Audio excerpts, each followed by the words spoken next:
Didn't you say you liked cookies? My mother-in-law smiled happily and looked into my face. She dotes on her son and always sees me, her daughter-in-law, as her rival. And yet, what in the world is going on today? Yes, I do like them, but I bought your favorite cookies. Come on, eat them, eat them. Did you buy them specifically for me? Of course, you are my dear daughter after all. My heart stirred with unease at my mother-in-law's excessive radiant smile. What on earth is going on? Something like this has never happened before. It's strange. There must be something fishy.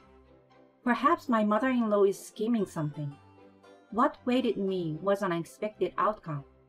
My name is Jamie, 30 years old. I work as a corporate employee at the headquarters of a major supermarket. 2 years ago, I joined a group blind date at the invitation of my colleagues. It was there that I met my husband Austin. We exchanged contact information, and as we exchanged messages, he and I became much closer. We started dating soon after we met, and our first anniversary as a couple, he proposed to me. Jamie, it might seem too soon, but I want you to marry me. Wait a moment. Are you sure someone like me is enough? Yes, Jamie. It's you I want. Jamie, are you okay with me? What are you saying? Of course, it's obvious. I wouldn't want anyone but you, Austin. I see. That's good then. Austin had a relieved expression on his face and took out a small box in front of me. Inside was a sparkling diamond ring. He looked straight into my eyes and said with a gentle smile, Please marry me, Jamie. I will definitely make you happy. So please stay by my side forever. Yes, thank you. I look forward to it as well. And so, we transitioned from being lovers to being engaged. I was excited beyond measure for the relationship with him that was about to begin. However, at that moment, I hadn't realized it yet, that marrying someone you love is not solely based on happiness. A few days after the proposal, Austin came to visit my parents' house. I had already told my parents about his good personality, so despite meeting him for the first time, the impression was very positive. My father and Austin, in particular, bonded over their shared hobby of fishing and engaged in a lively conversation. My mother and I watched over them with a heartwarming smile. I was relieved and happy that my parents liked Austin. With their approval, I knew that even after getting married, I would be able to visit my parents' home regularly. Since I don't have any siblings, my family consists solely of my father and mother. While our childhood home is a bit far from the new home Austin and I will be living in, it is a distance that can easily be managed by car. I had always hoped to make regular visits to my parents' home whenever the timing allowed. The following week, it was my turn to visit Austin's parents' house. Just like me, he is also an only child without any siblings. He was probably raised with great care. The certainty struck me as soon as I pressed the intercom button at his parents' house. Welcome back, Austin. I was lonely. As she came out from the entrance, my mother-in-law eagerly embraced Austin. Then, she gave me a sharp glance and began to sweet-talk him in a cuddling voice. Austin, you never seem to come back home easily. Your mother was lonely, you know. Sorry, but what can I do? I've been busy with work. Work? Yet you have time to meet your girlfriend, but no time to visit your mother? Besides, our house isn't that far away. Listen, Mom, I'm not a kid anymore. I do visit regularly, so cut me some slack. Oh, Austin, you just don't understand how lonely I've been. You don't understand at all. My mother-in-law pouted and made her cutesy expression, resembling that of a calculated high school girl. I couldn't help but feel slightly taken aback, but I greeted her without showing it on my face. Nice to meet you, Dana. I'm Jamie, the one in a relationship with Austin. So you are Jamie. I was wondering what kind of person would come. But you're much more ordinary than I expected. Ordinary? I didn't mean it as a compliment. Your appearance is plain, and your style is average. You truly give off the impression that Austin chose you. I apologize for being ordinary. I forced a smile on my face. Of course I wasn't happy. In fact, I was quite shocked. How could I not to be shocked that someone who would be my mother-in-law would talk to me like that when I first met her? Then Austin reprimanded his mother. Hey, Mom, why would you say something like that? Apologize to Jamie. Why should I? I simply stated the truth. Jamie is very sweet and very important to me. Please stop saying things that belittle her. What's wrong with you? Always taking Jamie's side. Have you started hating your own mother? It's not like that. But if you badmouth someone I love, even if it's my own mother, I won't forgive it. Austin gave his mom a piercing glare. In response, his mom fell silent with a dissatisfied expression. We were led to the living room in an uncomfortable atmosphere. Already seated on the sofa was Austin's father, Jeff. Welcome. He directed a warm smile towards us. Though it may sound impolite to say this, unlike my mother-in-law, my father-in-law made a good impression. He engaged in various conversations that helped ease my nervousness. So, Jamie, what kind of work do you do? I work at the headquarters of Greenmart, a supermarket chain. I'm involved in product planning and such. Oh, I see. I actually love Greenmart's original cookies. Really? That makes me happy. I actually love cookies too, and I put a lot of effort into them during product planning. Is that so? Whoa, you're amazing, Jamie. To have someone who can make such delicious things as my son's wife, I'm really proud. Upon hearing my father-in-law's words, my husband replied, "Yeah," with a delighted expression. I laughed along with them. However, I suddenly felt an unsettling gaze and snapped back to reality. My mother-in-law was glaring at me with a fierce expression. It seems that she was displeased with me enjoying the conversation with Austin and my father-in-law. I was kind of scared and could not concentrate on the conversation after that. Eventually, Austin and I got married without any issues. However, there was numerous problems waiting for me. When we informed my mother-in-law about the location of our new apartment, she burst into tears. "Why isn't it near our place? It would be nice if you could live with us. Jamie said she doesn't want to, right?" She framed it as if I were the villain, and cried out in front of my husband and father-in-law. Even though my husband and I found an apartment that was conveniently located between our workplaces, it seems like my mother-in-law had assumed that our new home would be close to their place. She might have even considered the possibility of us living together. Since our new home was far from their place, and there had been no discussion of living together, my mother-in-law was furious and crying. While my husband and father-in-law managed to calm the situation at the time, it left a bitter aftertaste for us. Not wanting to further incur my mother-in-law's displeasure, I made a suggestion to my husband. "Hey, Austin, I have a suggestion for our future. What if we visit your parents' house once a month?" Thank you for making that suggestion. But my mom keeps saying disrespectful things to you. Are you sure it's okay? Your mom wants to see you, and since we can't live nearby, I think it's good to show up and visit. Besides, I also want to build a good relationship with your mom. Jamie, thank you. If anything happens, I will always protect you. Yeah, thank you. Whenever my mother-in-law confronted me, my husband would come to my rescue. If we continue to visit his parents' house more often in the future, I'm sure my mother-in-law will have something to say each time. But I have Austin. If he's there to protect me, I'm not afraid. And for his sake, I want to make an effort to build a good relationship with my mother-in-law. And so, Starting from the following month, we made it a habit to visit my in-laws' house every month.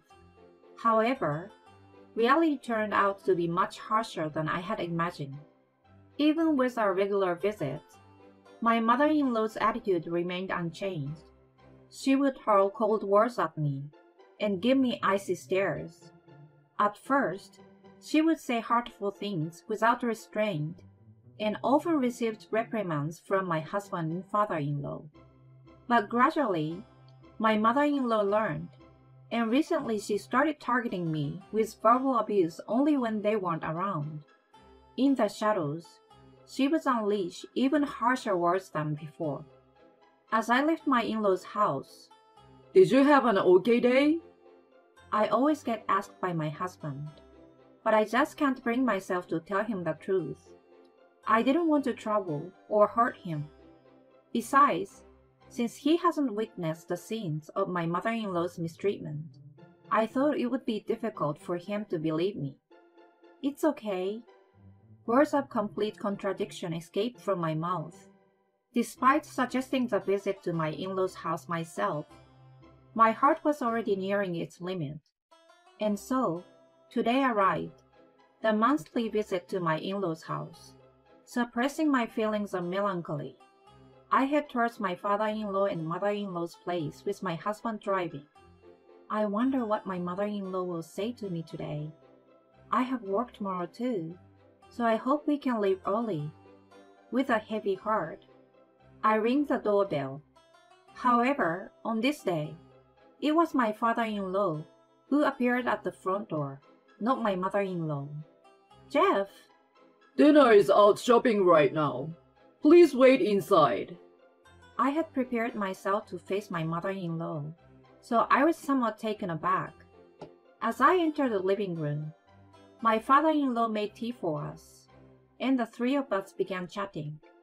In my in-laws' house, even conversation with my father-in-law had been so challenging that it was difficult to find reasons to laugh.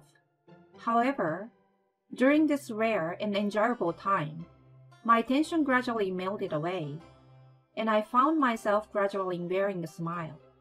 But shortly thereafter, "I'm back!" I instantly tensed up upon hearing her voice. It's my mother-in-law. My heart started pounding. As I prepared myself mentally, my mother-in-law appeared in the living room with a smile on her face. But then, she came straight towards me, showing a shopping bag right in front of me. "You said you like cookies, right?" My mother-in-law smiled happily and looks into my face. I couldn't find the words to say in this confusing situation. My mother-in-law, who treats me as her enemy and constantly bullies me behind the backs of my father-in-law and husband.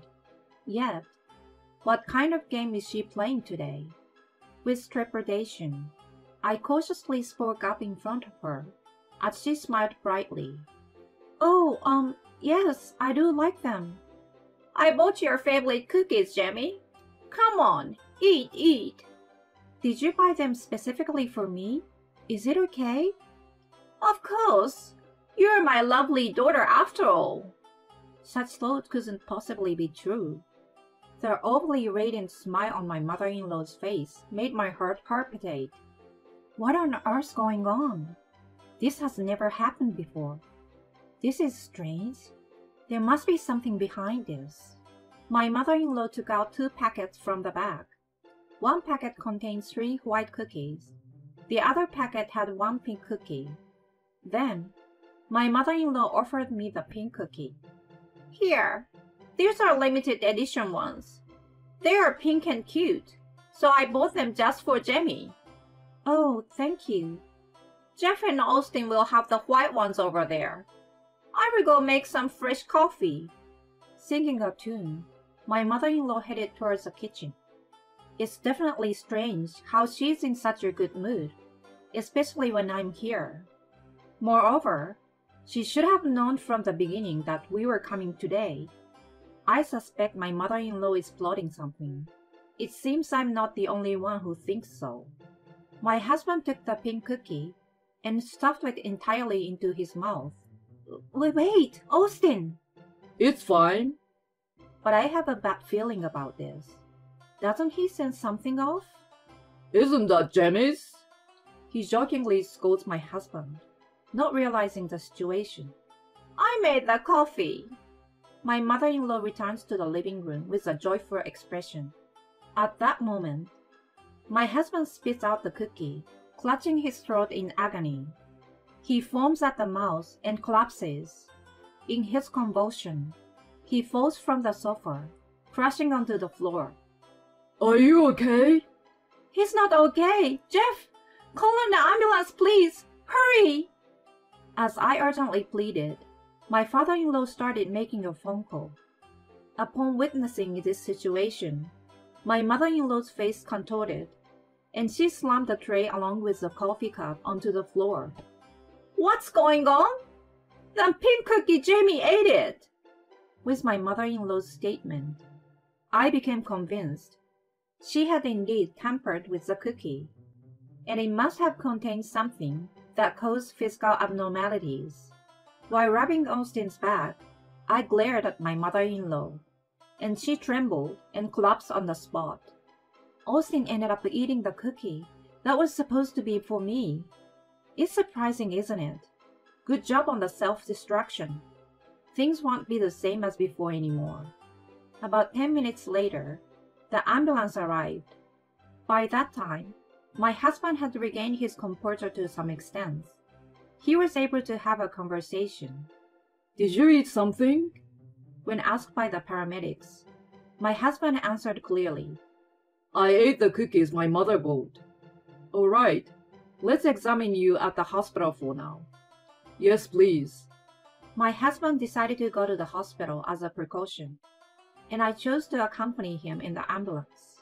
After the examination, it turned out that what my husband had consumed was a chili pepper called scorpion, known for its extreme spiciness and heat. My husband's stomach was so upset that he was given a gastric lavage and told to stay in the hospital for a few days. The next day, while my husband and I were in the hospital room, we heard a knock on the door.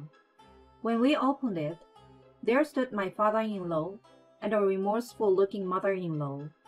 Hey, there's something you should say to Jamie first. My mother-in-law opens her heavy mouth with a pale face at the sound of my father-in-law's voice. I'm sorry. I coldly responded to my mother-in-law. I'm sorry, Dana, but an apology won't make up for what happened. No, it's not like that. I just wanted to teach you a little lesson. A lesson? Is it still okay for you to say such a ridiculous thing while your son is in this state? I couldn't help but feel anger toward my mother-in-law, who couldn't apologize sincerely, and I ended up raising my voice in anger. As a result, she started crying uncontrollably and began to explain the sequence of events. It seems that my mother-in-law purchased this chili powder called scorpion and mixed it into the chocolate in the cookies. She deliberately chose cookies made of pink dough so that the spiciness wouldn't be noticeable based on the color of the chocolate. It was all done to play a little prank on me. Because my husband is sensitive to spiciness, it ended up becoming such a big issue. No matter how light-hearted her intentions may have been, it was not something I could easily forgive. My tearful mother-in-law seems to me to be playing the tragic heroine. Dana, I won't forgive you.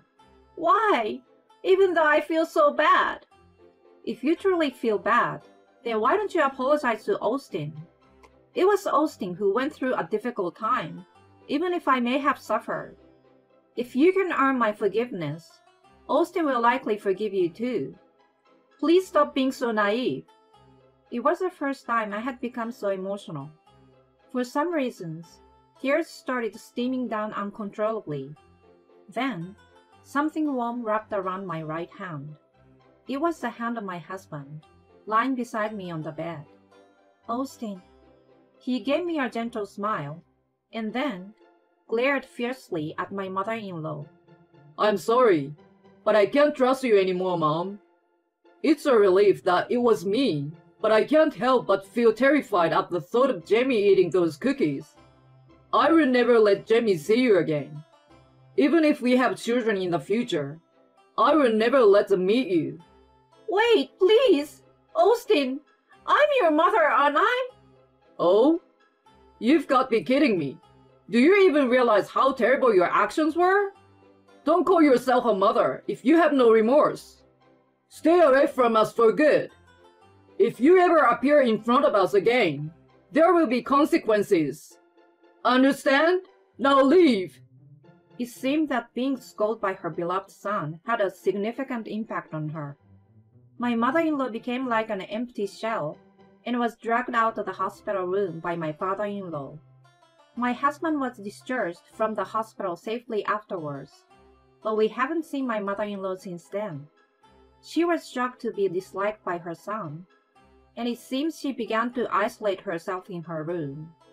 After this incident, my father-in-law was quite disgusted, and he plans to bring up divorce once my mother-in-law has calmed down. A light-hearted act of harassment. A light-hearted act of bullying a daughter-in-law. Who would have thought it would escalate to this extent? But it's too late to regret it now, because she did all of those things. She caused my husband so much suffering. That guilt still hasn't disappeared even now. I'm sorry, Austin. It's because of me. What are you saying? It's not your fault, Jamie. If anything, I'm glad it was me who ate them. Austin. You don't have to worry about my mother anymore. I will protect you, Jamie, forever. My tears welled up at his words, and my vision became blurry. I'm truly fortunate to have married such a kind and wonderful husband. In response to his feelings, I jumped into his arms with all my might. With the greatest strength I've ever had, I held him tightly